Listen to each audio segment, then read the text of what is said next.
कल पढ़ाए थे आपको, गांव एवं आवास पढ़ाए थे ना।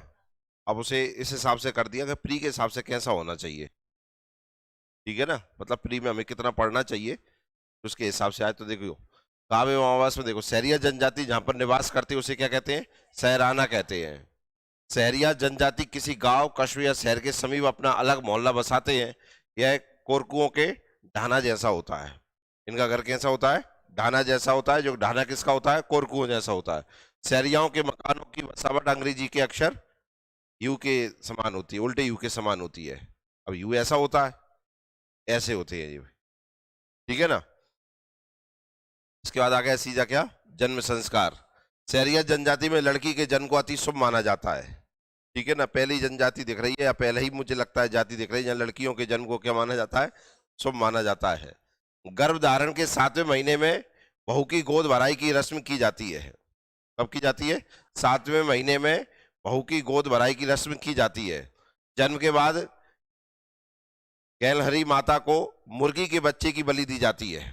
अब जन्म के बाद, अब ये देखो बलि, जनजातियों में बलि का तो विशेष है, और शहरियाओं में आप सबसे ज्यादा बलि की सुनेंगे आप। अब इतने जन्म हो रहा है, उतने दूसरे की बलि दे रहे हैं, दूसरे के बच्चे की। गर्भवती के मायके वाले पैरावड़ी लेकर आते हैं। क्या लेकर आते हैं, पैरावड़ी लेकर आते हैं। अब इसमें और भी प्रथाएं हैं। इसमें जन्म के जो लिखना ना, माता को मुर्गी के बच्चे की बलि दी जाती है। बलि देने के बाद इनके जो देवता होते हैं, जब तक जो उन पे पूजा नहीं कर लेंगे तब तक बच्चे को झूला में नहीं झुलाएंगे। और वहां जो पूजा करने जाएंगे तो वहां पूजा जिस देवता पे करेंगे तो वहां झूला डालेंगे, पहले चढ़ाते हैं ना झूला, वहां बच्चे को झुलाएंगे, तब जाके घर में झूला डालेंगे और फिर बच्चे को झुलाएंगे। तो ऐसी मान्यता है इनमें। लेकिन इसके पीछे, इसके बीच में एक और गैप है। जैसे ही वहां झूला डालने जाएंगे जिस देवता के पास में, फिर वहां पे मुर्गी या बकरे इनकी बलि फिर दे देंगे, फिर झूला डालेंगे, फिर बच्चे को झुलाएंगे, फिर घर में आएंगे, फिर बच्चे को झुलाएंगे। तुम समझ गए, बलि का विशेष है यहाँ, ठीक है ना। विवाह एवं विवाह प्रथाएं देखो, इस जनजाति में विवाह संबंधी नियम कठोर नहीं है। इसमें सैपलायन, सेवा एवं क्रय, विवाह की प्रथा प्रचलन में है। साथ ही तलाक एवं विधवा विवाह को भी मान्यता है। किसको, तलाक और विधवा विवाह भी इसमें मान्य है इसमें, ठीक है ना। या तो राजी से या क्रय विक्रय से, एक दूसरे की इच्छा से, सब तरीके के विवाह हैं इनमें भी। जनजातियों हमने सब तरीके के विवाह देखे हैं कि नहीं, तो वही सब तरीके के विवाह इनमें भी है। शहरियों में विवाह वह संधि पर होने पर होता है, मतलब दोनों के बीच में लेन देन होने पर होता है। कोई तय होती है ना, जैसे दहेज कह सकते हैं हम, ठीक है ना।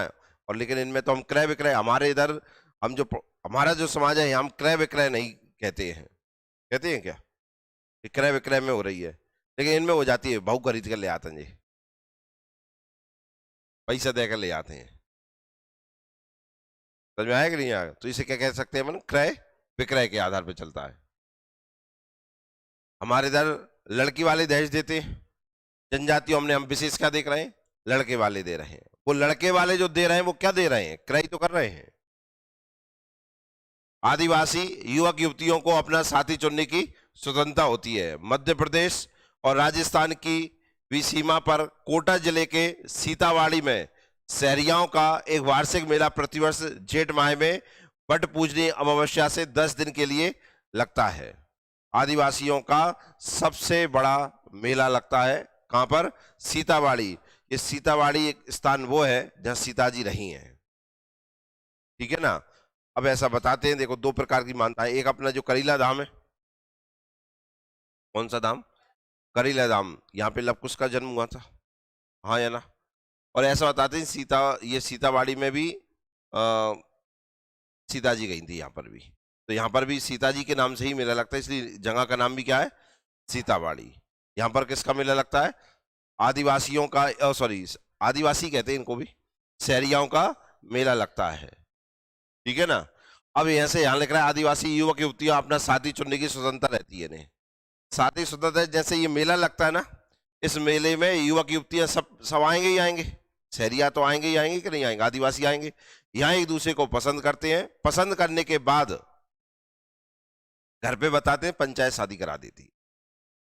ये चलता है। समझ में आया कि नहीं आया? तो इसलिए यहाँ पे ये उल्लेख मिलता है हमें, ठीक है ना।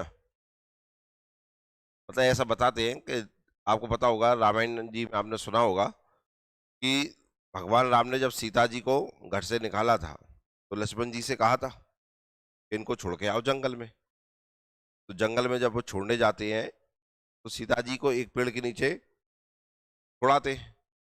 ओ हाँ, फिर वहां से वे चलकर पैदल जाती है तो फिर वाल्मीकि आश्रम पहुंचती है। ऐसा ही होता है ना। तो जहां पर वो छोड़कर आते थे, लक्ष्मण जी छोड़कर आते हैं, वो स्थान सीतावाड़ी है। समझ में आया ना। फिर वहां से वो चलकर कहाँ जाती हैं? वाल्मीकि आश्रम जानती है। तो जिसे आज हम करीला धाम कहते हैं। कौन सा धाम कहते हैं? करीला धाम।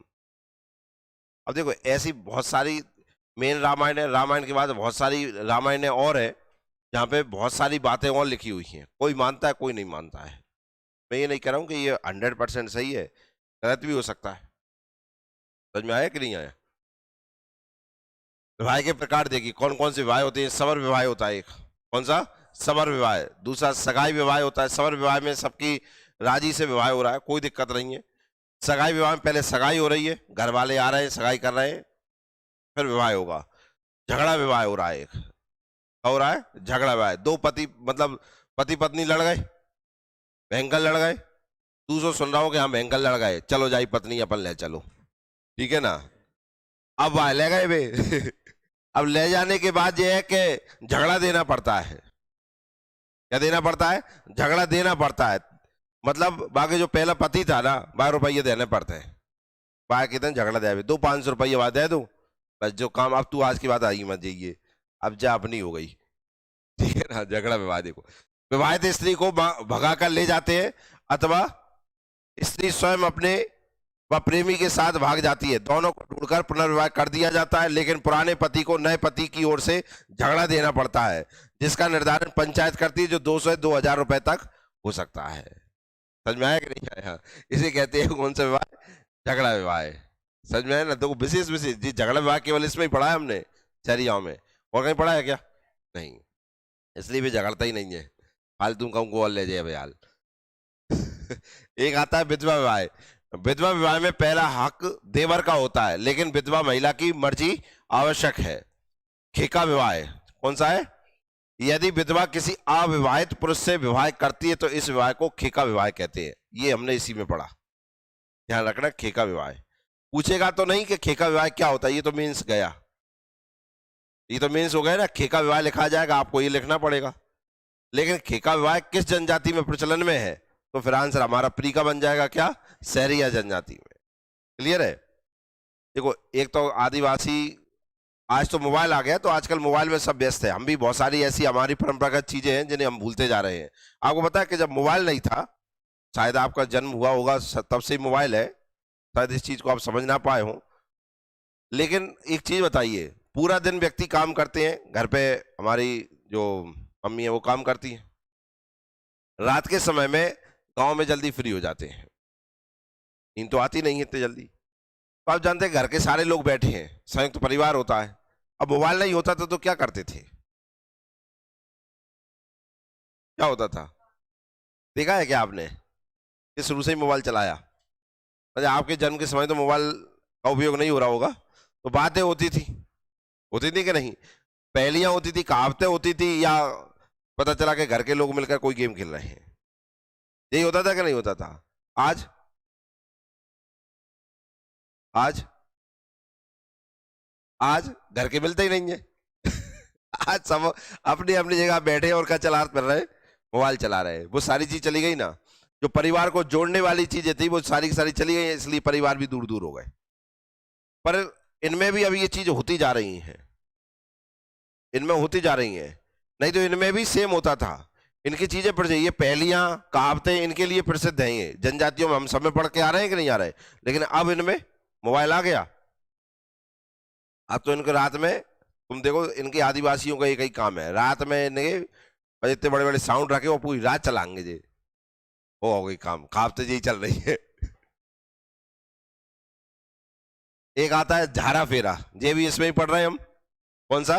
झार फेरा। संबंध तय होने के बाद प्रलोभन में आकर रिश्ता तोड़कर अनंत संबंध तय करने से पूर्व परिवार लड़की का अपहरण कर लेता है तथा फेरा करवा देते हैं। ये कौन सा विवाह हो गया? क्या लिखा है? संबंध तय होने के बाद, संबंध तय हो गया, प्रलोभन में आकर रिश्ता तोड़कर अनंत संबंध तय करने से पूर्व परिवार लड़की का अपहरण कर लेता है तथा फेरा करवा। जैसे मान के चलो आप यहां देख रहे हैं, यहाँ लड़के वाले दहेज देते हैं, हाँ है ना। अब पता चला कोई ज्यादा दे रहा है तो पहले से तो संबंध तोड़ने पड़ेंगे कि नहीं? लेकिन पहले वाला जो है ना वो लकड़ी सॉरी लड़की का अपहरण कर लेगा और संबंध कर लेगा। इसे कहते हैं कौन सा विवाह? झार फेरा। लड़की वाले को प्रलोभन मिल रहा है, पैसा मिलेंगे ना उसे, तो अपने तो लड़के वाले मिलते वो तोड़ बैठते, तो प्रकार का चलता है कि नहीं? पता चला जहां से इतना आ रहा है उन्हें कोई दिक्कत नहीं, अगले से देखेंगे। अब ये चलता है ना अपने ऐसे। मतलब ये दहेज का तो देखो बहुत भयंकर व्याप्त है। आपको पता है ना, लड़के वाले का संबंध हो रहा है, लड़की वाले जो आए हैं उनसे कह अब इतने के तो आ रहे हैं अपने पास, वे सारे में क्या कहना चाह रहा है? इससे ऊपर की बात आप करो।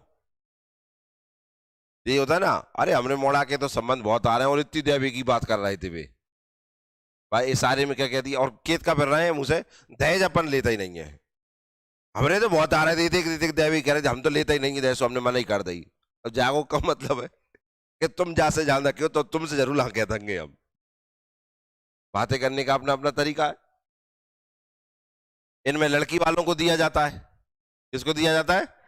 अब जिसको जाना मिले, जिससे जाना मिलेगा उससे ही तय करेंगे ना। अब मान के चलो पहले तय हो गया, इसके बाद अचानक से कोई जाना वाला आ गया तो पहले से तोड़ना पड़ेगा, लेकिन पहले वालों अड़के रहेगा, चलो भगा लो। कौन सा विवाह हो गया? झार फेरा। अब देखो नृत्य गायन देखो, सहरिया जनजाति के लोग मुक्ता, लहंगी, रागनी, दुलदुल घोड़ी और तेजाजी नृत्य करते हैं। कौन सा? तेजाजी नृत्य। तेजाजी का मेला तो सुना होगा आपने, गुना में लगता है कि नहीं लगता है? ठीक है ना। तो सहरिया जनजाति के लोग मुक्ता, एक तो लहंगी, लहंगी जानते हो? दांडिया देखा है? कब होता है?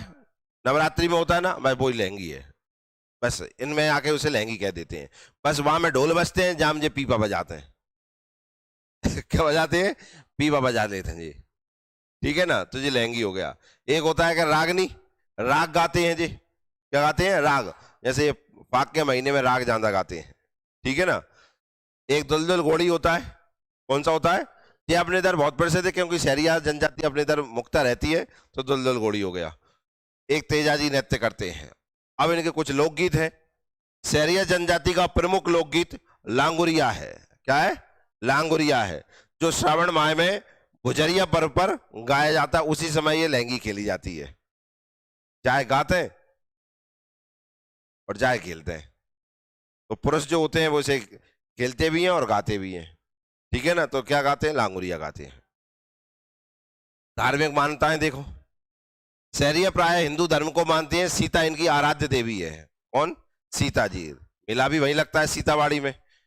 मतलब आप देख सकते हैं कि गुना, शिवपुरी, शिवपुर, यहाँ की जो बॉर्डर राजस्थान से लगी है और राजस्थान का इधर का कोटा, वारा, यहाँ के यहीं पे सबसे ज्यादा आदिवासी समूह रहता है।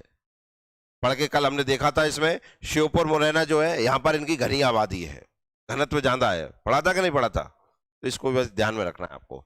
ये आत्मा तथा तंत्र मंत्र में भी विश्वास करते हैं। ये जीववाद, प्रकृतिवाद एवं बहुदेववाद में निवास करते हैं। जितनी जनजाति यहाँ पढ़ी है हमने, सारी सारी जनजाति प्रकृतिवाद भी है। प्रकृतिवाद मतलब पेड़ को मानेंगी, धरती को मानेंगी, जल को मानेंगी, नदी को, सबको मानेंगी। बहुदेववाद, बहुत सारे देवता हैं, ठीक है ना। ये हिंदू देवताओं जैसे शंकर एवं हनुमान जी की भी पूजा करते हैं। इन शहरियाओं में एक विशेष रहता है, इनके भगवान होते हैं ना, मतलब सब जनजातियों में होते हैं, कभी ध्यान देना आप। कुछ तो इनके जहां पर ये रहते हैं वहीं हो गए देवी देवता, पर कुछ देवता इनके क्या होते हैं, अपने स्थान से बाहर रहते हैं। जब कभी भी ये कहीं रहे हो वहां भी बने रहते हैं। अब जहां बने हैं वहां तो पूछने जाएंगे, तुम पूछ पूछ के मर जाओगे, लेकिन तुम्हें नहीं बताएंगे कि जी कहाँ के हैंगे। किसी को नहीं बताते हैं हमने ये कौन सी देवता है। अपने लोगों को बताते हैं, अपने लोगों से बाहर किसी को नहीं बताते। या हमने कौन सी देवी है, कौन सी देवता है, पहली बात तो अपन मानेंगे ही नहीं। क्योंकि नाम ही खतरनाक होते हैं इनके। अपन ने ऐसे नाम सुने ही नहीं है, इसलिए भी बताते ही नहीं है। क्योंकि अब यार तुम्हें बताएंगे तुम हंसोगे, उनने कहीं कहा अपने देवताओं पे हंसोगे कि वही मती। आंग देखो,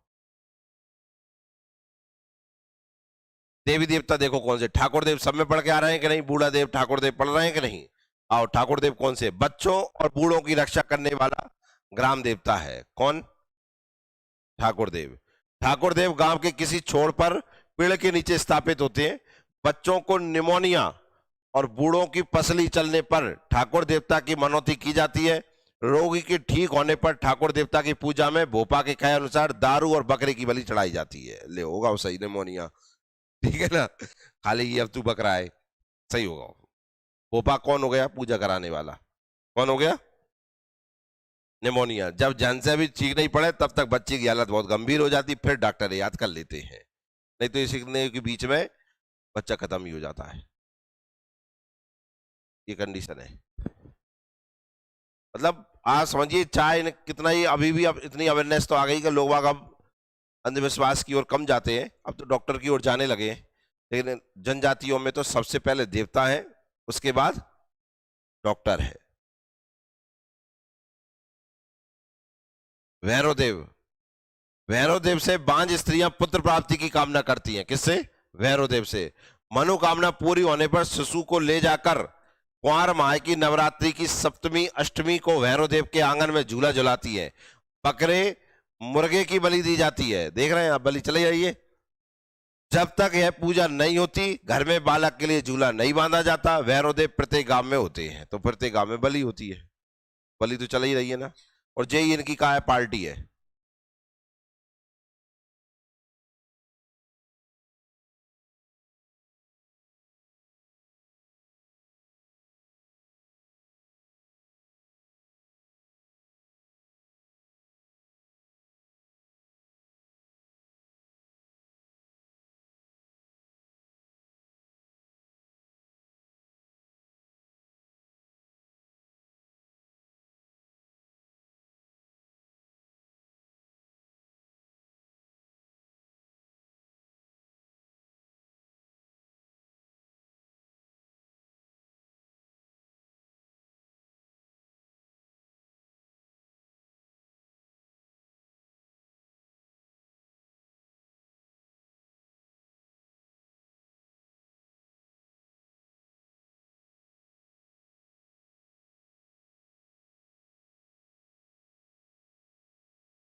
जिनके पास व्यवस्थाएं है ही नहीं है, उन्हें टेंशन काय की है। उनने कही तो अब भी ऐसे आएंगे, तब भी ऐसे ही रहेंगे। तो बस जो खेती इन्होंने जो खेतों में काम किया था, उसमें इन्हें जो मेहनताना मिला था, बस उसका ये है। अपन भविष्य के लिए बचाएंगे, जे इसके लिए बचाएंगे, होगा वो काम। इसके बाद नई फसल की शुरुआत होगी, तो नए तरीके से खेतों पे जाएंगे, तो नई मजदूरी मिलेगी, उसके आगे का फिर चलेगा। बस इन्हें चिंता रहती है एक ही दिन की, बस कल कहां से रोटी मिलेगी इसकी कोई दिक्कत नहीं है, वह व्यवस्था हो जाएगी। हमेशा जनजातियों का लगभग ऐसा ही रहता है, इसलिए ये पैसा जोड़ के कभी नहीं रखते हैं। कभी भी आपको मिल ही नहीं सकता कोई जनजाति में कोई व्यक्ति जिसने पैसा जोड़कर रखा हो। इन्हें चिंता बस आज की है, आज की व्यवस्था होनी चाहिए बस। भैरव देव हो गए, ठाकुर देव हो गए, आगे देखो नाहर देव आ गए। नाहर से नाम मिला है, नाहर बड़ो, नाहर वालों फिर रहा हो। नाहर मतलब शेर होगा वो। कौन होगा? शेर। नाहर देव की स्थापना जंगल में होती है। जंगल का राजा नाहर, शेर को ही नाहर कहते हैं। नाहर का अर्थ है शेर। शेरिया नाहर देव की पूजा इसलिए करते हैं कि वे पालतू पशुओं की रक्षा करते हैं। शेर है, पूज लो, नहीं तो पालतू पशु ने खा जाएगा। कार्तिक दशहरा पर खेत की मेड़ पर नाहर देव को स्थापित कर वर्ष में एक बार पूजा की जाती है। किसकी? नाहर देव की। फिर आ गए कौन से देव? परिदेव। किसी प्रतिष्ठित शहरिया की मृत्यु होने पर, पटेल साहब, शहरिया पटेल है ना, उनकी मृत्यु हो जाने पर अगर वे परेशान करने लगे सबे, तो फिर बा को एक चबूतरा बना दिया जाता है कि आप मत करिए परेशान, और साल में एक आध बार पूजा कर देते हैं बाकी। समझ में आए ना? तो कौन से देव बन जाते हैं? परिदेव बन जाते हैं। किसी प्रतिष्ठित शहरिया की मृत्यु होने पर उसके खेत में उसका दाह संस्कार किया जाता है। यदि वे परिवार को कष्ट देते हैं तो भोपा के निर्देश अनुसार उनका चबूतरा बना दिया जाता है। प्रत्येक अमावस्या पूर्णिमा को दूध, नारियल, बतासे चढ़ाकर परिवार द्वारा उनका पूजन किया जाता है। परिदेव किसी किसी घर में भी प्रतिष्ठित होते हैं। अपने पूर्वज, अपने तो पूर्वज कहते हैं कि नहीं? पितृ कहते हैं। इतवा कह दिया क्या? परिदेव। ये परित कहते हैं, अपन पितृ कहते हैं। तो पितृ पूजा होती है कि नहीं होती है? पितृ पक्ष में होती है। साल में अपन भी एक बार ही पूछते हैं कि नहीं पूछते हैं? लेकिन आप जानते हैं होली, दीपावली की जो दोज होती है, अमावस्या होती है, इन पे हम होम धूप लगाते हैं कि नहीं लगाते? बस पूजा कर रहे हैं। इनकी जगह पे कौन हो गए? परित, और अमृत हो गए पितृ। तेजाजी, शहरियाओं का तेजाजी पर अटूट विश्वास है, इसलिए कई गांवों में तेजाजी के ओटले स्थापित होते हैं। वादों में तेजाजी के नाम से कई स्थानों पर धार्मिक मेले लगते हैं, जिसे तेजा नम्मी कहते हैं। तेजाजी सर्प काटने से बचाते हैं। जिस सर्प के देवता हो गए, सांप काट लेगो, मतलब बरसात आएगी, सांप ज्यादा निकलते, घटनाएं ज्यादा होती हैं कि नहीं? बरसात के बाद आप जानते हैं हरियाली ज्यादा हो जाती है, तो सांप छिपे रहते हैं। उसके पहले जिन्हें पूज लेते हैं, हमें इनसे बचाइयो। क्योंकि काहे में काम करते हैं शहरिया? खेतों में काम करते हैं, वहीं डले रहते हैं कि नहीं रहते? तो बचाने का काम कौन कर रहा है? तेजाजी। इसलिए लोग तेजाजी का नाम लाल रेशमी धागों से बांधते हैं। ये राजस्थान के ऐतिहासिक लोक देवता हैं। आगे राजस्थान के। फिर अन्य देवी देवता हैं। अन्य देवी देवताओं में अब नाम सुन देखियो। एक हो गए कौन सी देवता? कुंवर देवता। एक हो गए कौन सी? काले देव। एक हो गए दखोटा के अमर सिंह देव। देख रहे हैं? अमर सिंह देव नाम देख रहे हैं आप? भयंकर नाम है इनके, नाम ही अच्छे हैं। तुम भी एक आध नाम रख लेना अपना। देखो जी कौन से देव हो गए? अमर सिंह देव। ये अमर सिंह भाई साहब हो गए। ये काली माई, ये बिलौनी देवी, ये आसमानी माता, ये शीतला माता, ये नरवर डबरा की लोड़ी माता, नरवर डबरा की लोड़ी माता, ये गोरे देव, ये काले देव, ठीक है ना? ये मेहरानी, ये मसाणी, ये राती देवी, ये दरेट देव, ये कारस देव, ये भूमि आया धरती के देव, ये कैला माता, हीरामन देव, बड़ में पैदा हुई बरबासन देवी, बड़ मतलब बर के पेड़ में, मोती जरा से मोती सिंह बाबा बत्तेजा जी, ये विशेष है इनमें। आदि देवी देवताओं शहरिया आस्था के केंद्रीय आधार है। इतने देवी देवताओं की पूज बैठते हैं जी, और सभी मानते हैं जी। दोज पे या बड़े त्योहारों पर सुबह से निकल जाएंगे, शाम तक ही लौट के आएंगे तेरे पूछ के जी, स्थापित करते हैं। और जी क्योंकि आप जानते हैं ये अंधविश्वासी हैं, तो एक ही भी नहीं छोड़ सकते। जैसे छोड़ दो वहीं से इनके मन में बैठ गओ कि कच्चू भाव, अरे वो वही हो गया दिक्कत, ठीक है ना? तो सभी पूछते हैं।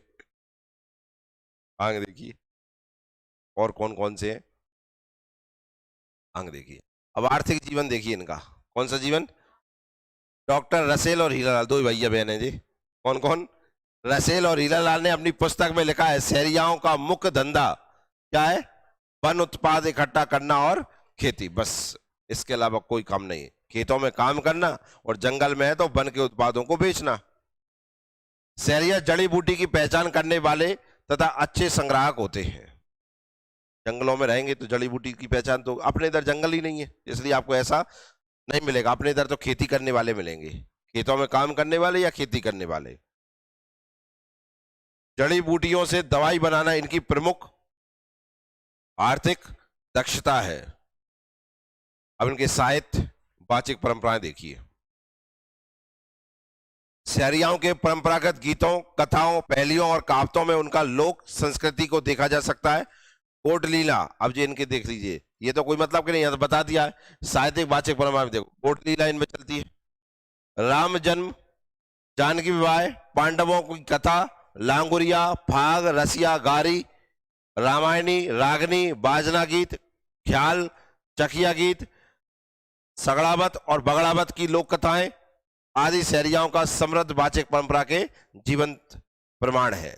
सगड़ावत और बगड़ावत ये इंपॉर्टेंट है, इसमें बाकी सब कॉमन मिल जाएंगे, इसको ध्यान रखना। सगड़ावत और बगड़ावत लोक कथाएं किन में प्रचलित है? शहरियाओं में, ठीक है ना। कथाएं होती हैं, इनके पुराणों की या किसी महान व्यक्ति की बातें करते हैं, रामायण के ऊपर हो जाती हैं, बैठ के सब अपन कहते हैं संगत चल रही है। क्या कर रहे हैं? संगत। वाद विवाद कहते हैं, आजकल वाद विवाद कहने लगे, इनमें कहते हैं क्या? सगड़ावत और बगड़ावत। शहरिया समाज में बात बात पर कहावतों का प्रयोग सहज रूप से देखा जा सकता है। शहरिया कहावतों को केवत या कहनात कहते हैं। का कहनात है, अपन भी कहते हैं ना, आम भाषा में कहते हैं ना, जैसी कहनात हैगी, कहते हैं कि नहीं कहे? कहनात का मतलब कहावत होता है, साहित्यिक भाषा में उसे क्या कहते हैं? कहावत। इनमें भयंकर प्रचलन में शहरियाओं के लिए कहावत प्रसिद्ध है, पटने में खेर और भगने में शेर। क्या? पटने में खेर और भगने में शेर, मतलब खैर की लकड़ी देखी है आपने? खैर जानो, खैर तुरंत टूट जाता है। खैर की लकड़ी जो रहती है तुरंत टूट जाती है, हाथ से तोड़ दो चट्ट बितरती है। और सबसे ज्यादा भागता कौन है? शेर। मतलब इनका एक ही मतलब है कि इन पर ध्यान नहीं था और जे भगे। शहरियाओं की विशेषता है, जो कामचोर नहीं है लेकिन भागने में माहिर है। ये जाएंगे देर से और आएंगे जल्दी, ये इनकी विशेषता है कि ध्यान नहीं दिया, जैसे काम कर रहे हैं और ध्यान नहीं दिया तो तुरंत चल दो, और ऐसे भागेंगे काम से पता ही नहीं चलो कब चलोगा भैया। तो ये इसका मतलब है, देखियो। तो फटने में खैर और भगने में से, अर्थात खैर की लकड़ी के समान शहरियाओं का स्वभाव होता है। शहरियाओं से काम लेना उतना ही कठिन होता है जितना खैर की लकड़ी काटना। किसी की लकड़ी काटना मतलब क्यों करो इनसे, बैठे हैं जी, टूट नहीं है, मतलब टूट तो जाते हैं लेकिन काम नहीं कर रहे हैं वहां पर। खैर की लकड़ी के समान, जो हर जगह तो है लेकिन कहा है कि वो ऐसी की खड़ी है। आप जानते खैर की लकड़ी अपने गांव में खड़ी रहती है, उपयोग तो का है नहीं है। शहरियाओं से काम लेना उतना ही कठिन होता है जितना खैर की लकड़ी काटना। किसी काम से जी चुराकर शेर की गति से भागने में शहरिया मशहूर है। क्या लिखा है? काम से जी चुराकर शेर की गति से भागने में शहरिया मशहूर है। एक मिनट रुकना, यहाँ खैर का मतलब दूसरा है। खैर मतलब कत्था, वो खैर नहीं जो गांव में होता है। आपने देखा जो खेत होते हैं उनके किनारे पर खैर, अपन खैरी कहते हैं उसे, पर वो खैर नहीं जो शिवपुरी में खैर होता है ना, शिवपुरी में जिससे कत्था बनता है, वो उसकी लकड़ी काटना कठिन होता है। पान में डालते हैं ना कत्था, खैर की लकड़ी से प्राप्त होता है उसको। अपने तो गांव में जो खैर होता है वो कह सकते हैं घास फूस से हो जाएगी, तुरंत हो जाता है। बरसात भाई और खैर की लकड़ी भाई, वो खैर अपन आग जलाने में काम में ले लें, वो तुरंत टूट जाता है। अब उसका और कोई भाषा में नाम होगा तो वो पता नहीं, लेकिन गांव में खैर कहते हैं उसे। पर वो खैर जिससे कत्था बनता है उसे काटना कठिन होता है, तो यहाँ उसका नाम लिख रहा है। तो फटने में खैर और भागने में शेर। काम नहीं ले सकते लेकिन ये भगेंगे जल्दी से। शहरियाओं की और विशेषता होती है, आप जानते हैं, ये कहना तो सुबह जल्दी जाएंगे और शाम को जल्दी भगे आएंगे। तो काम कब करेंगे? दोपहर में। हम दोपहर में कहाँ रहते हैं? हमें दोपहर में निकलना, आप जानते हैं, ऐसा लगता है आग में निकलना, लेकिन जो दोपहर में ही काम करते हैं। जैसे जैसी दोपहर चढ़ती है इनका काम करने की गति उतनी बढ़ती है, और जैसे जैसे धूप घटती है इनके काम करने की स्पीड उतनी कम हो जाती है। देख रहे हैं, अलग ही है क्या नहीं? और हमारी जैसे जैसे धूप बढ़ती है वैसे वैसे नींदें भगते हैं हम, और जैसे जैसे धूप घटती है वैसे वैसे नींद खुलती है हमारी। शहरिया जनजाति विश्व की सर्वाधिक पहेलियां बूझने वाली जनजाति है। ये लोग मनगढ़ंत पहेलियां बनाकर एक दूसरे से पूछते रहते हैं। कछु भी बना रहे हैं, एक दूसरे में दे रहे हैं, ठीक है ना। तो ये ध्यान रखना, सबसे ज्यादा पहेलियां बनाने वाली जनजाति कौन सी है? शहरिया जनजाति। क्लियर है? अब अन्य महत्वपूर्ण तथ्य देखिए। शहरिया जनजाति का संग्रहालय कहां पर है? श्योपुर जिले में। ये इंपॉर्टेंट फैक्ट है। संग्रहालय कहां पर है? श्योपुर में। शहरिया सामुदायिक रेडियो केंद्र भी कहां पर है? श्योपुर में। राजस्थान के कोटा जिले की साहिबा तहसील के सीताबाड़ी में महर्षि वाल्मीकि का मंदिर है। सब लोग यहाँ जाते हैं, वाल्मीकि जी को प्रसाद चढ़ाते हैं और मानते हैं। वट सावित्री अमावस्या को सैकड़ों सहरिया वाल्मीकि जी के दर्शन करने मध्य प्रदेश और राजस्थान के सभी अंचलों से पहुंचते हैं। ठीक है ना। सीतामढ़ी का विशाल मेला सहरिया आदिवासियों के नाम से प्रसिद्ध है। तो सहरिया आदिवासियों के नाम से प्रसिद्ध मेला कौन सा है? सीतामढ़ी का। ये पेपर के हिसाब से इंपॉर्टेंट है आपके लिए। कहां पड़ता है सीतामढ़ी? कोटा, राजस्थान में। अब कुछ क्वेश्चन लगाएंगे आप, ठीक है ना। आंसर लगाने कितने सही निकले, तुम्हें पढ़ के आए हो ना घर से। हाँ, तो पहले का आंसर, सहरिया जनजाति किस क्षेत्र में अधिक संख्या में निवास करती है? बताइए।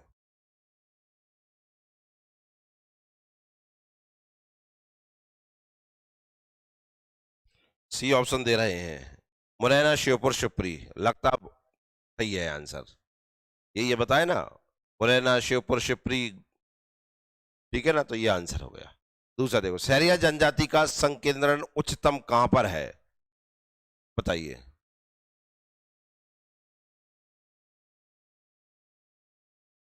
संकेंद्रण, इनके घनत्व सबसे ज्यादा कहां पर है, या सबसे ज्यादा कहां बसे हुए हैं? सी ऑप्शन फिर दे दिया आपने, मुरैना, श्योपुर। लगता है ये भी सही है आपका। अगला देखो, लहंगी नृत्य किस जनजाति द्वारा किया जाता है? लहंगी, लांगुरिया, श्रावण मास में, सहरिया में किया जाता है। सहरिया जनजाति किस जिले में पाई जाती है इनमें से? बताइए। गुना, श्योपुर, शिवपुरी या उपरोक्त सभी?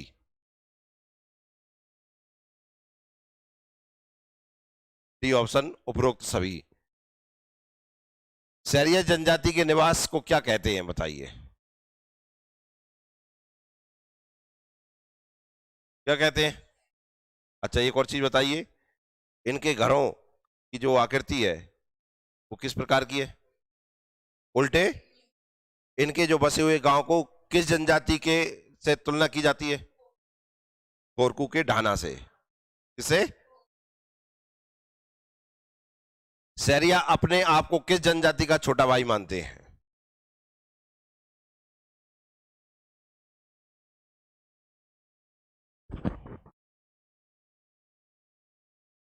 किसका मानते हैं? भील। सुमिलित कीजिए, किसने क्या कहा है? कनिंगम, हेरोडोटस, टीवी नायक और टॉलमी। बताइए। सहरियाओं के अलग अलग नाम है यहां पर।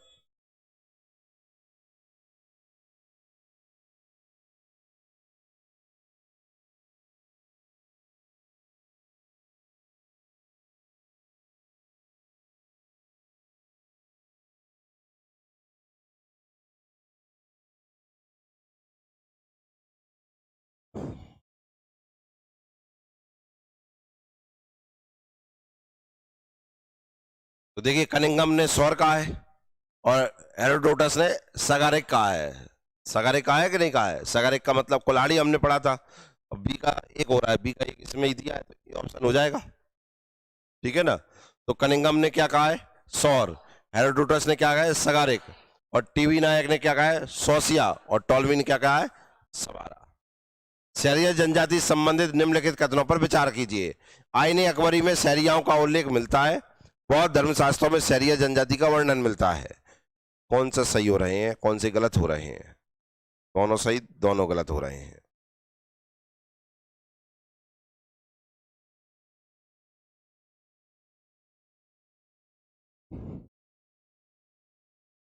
एक और दो, दोनों ही सही हैं।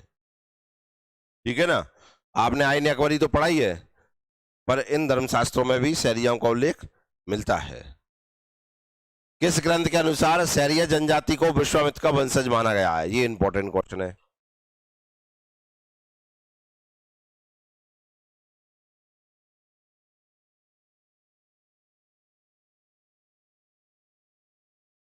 तो किसके अनुसार माना गया है? ऐत्रेय ब्राह्मण। सहरिया जनजाति किस महापुरुष को अपना पितृपुरुष मानते हैं?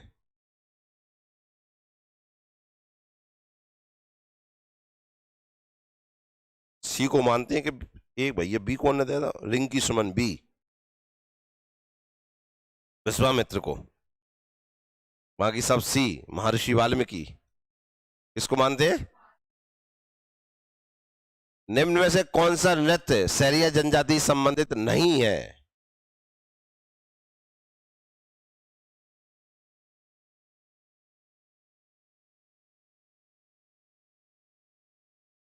डी बता रहे हैं।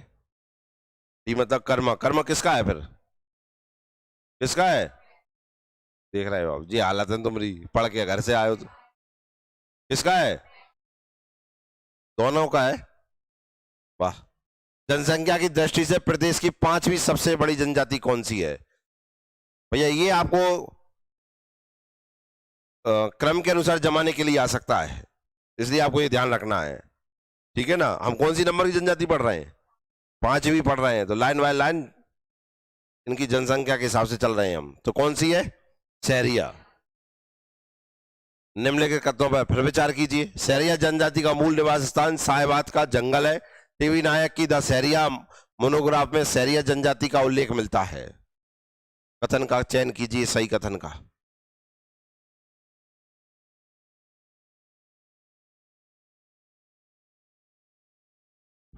तो मुझे लगता है दोनों ही सही है। मुंडारी किस जनजाति की भाषा है? मुंडारी।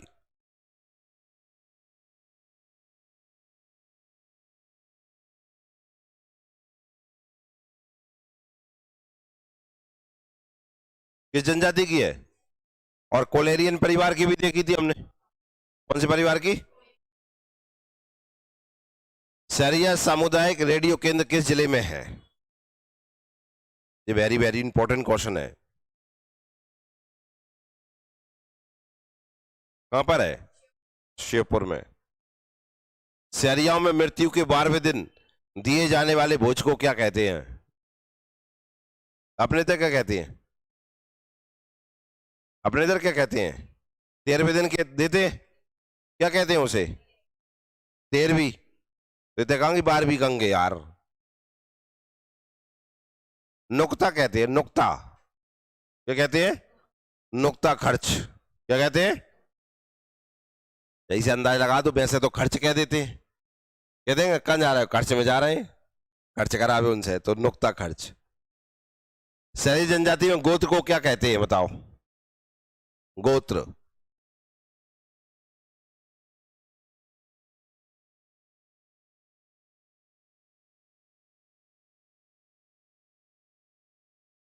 गोत्र को क्या कहते हैं? पेक कहते हैं। क्या कहते हैं? सहरिया जनजाति को विंध्य क्षेत्र में क्या कहा जाता है, ये और बताइए। विंध्य क्षेत्र में क्या कहते हैं?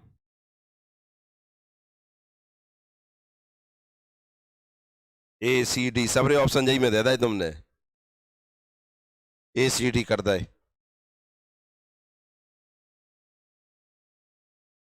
क्या कहते हैं?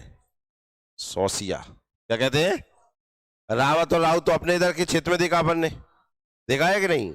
और खुटिया पटेल जो सबसे पहले आए और धरती पे आके का गाड़ा खूटा गाड़ दिया, खत्म। कौन सी जनजाति खत्म हो गई? सहरिया जनजाति खत्म हो गई। 5 जनजाति पढ़ा दी आपको। कितनी जनजाति? 5। तो अब इसमें से देखिए